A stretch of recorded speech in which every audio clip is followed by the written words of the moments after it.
Marijuana ruined Ricky Williams' career. Oh, because he got suspended and right, and basically kicked out of the league for smoking. Such, speaking of what we were just speaking of, pharmaceuticals, and the NFL being dictatorial. Here's a guy who he had, as I'm kind of, this is also like 2005, right? Did you ever play with him or against him? Yeah. Really? He was still in the league? He was in Miami in 2006, I think. Okay, but that was the end of it. Yeah. Okay, so and he had mental issues. He's a very smart guy. He was like depression or something? Yes, and anxiety. Anxiety, yeah. And I think paranoia. Yeah. I mean, he thought every Sunday a bunch of big guys were chasing him. No. No. Oh, shit. I love pot. But no, he did. He had paranoia. And he had anxiety. And pot was great for all of this. For him. For a lot of people. For a lot of people. Yeah. And this is so like a recapitulation of what we've seen with COVID recently. It's like, no, the government stepped in, the powers that be, the people who think they have the science, and said, no, Ricky Williams, you can't do the thing that works for you, that you know works for you. Yeah. You have to do the pharmaceutical version of it. And Ricky was like, I don't want to do the pharmaceutical version. It doesn't work as good and it's worse for me. This is like when people were dying from Vioxx. Which was distributed super widely. And then what, recalled? You're talking about Vioxx? Yeah. And then they got sued and they paid out $5 billion, but they made $12 billion.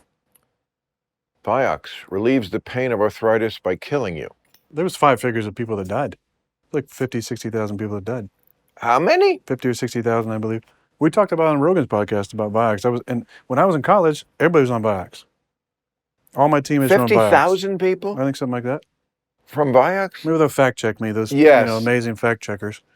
Okay, so let's just be clear about that. We're not saying we know for sure it's that number. It's not, which is fine.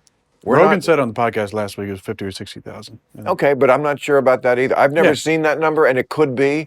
But if it is, I'll say this: if that number is that high, it's kind of a scandal that the media didn't cover it more.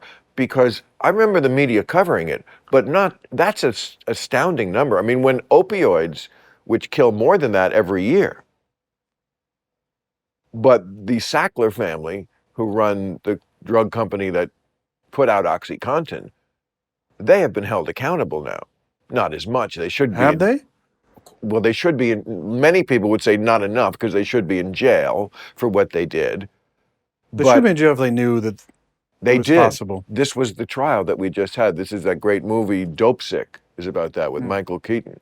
That series, I think it's on one of the streaming services. Anyway, no, I mean, they have been made to pay a multi-billion-dollar fine. It wasn't just a slap on the wrist, but I don't think it was commensurate with what they did.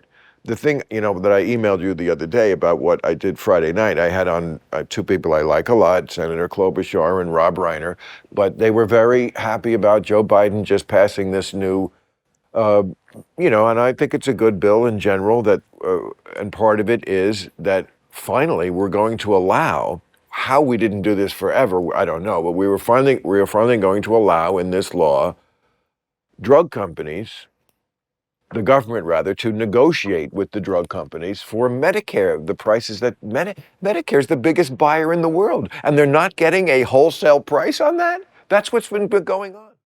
Not better than this. I appreciate that. Thanks, buddy.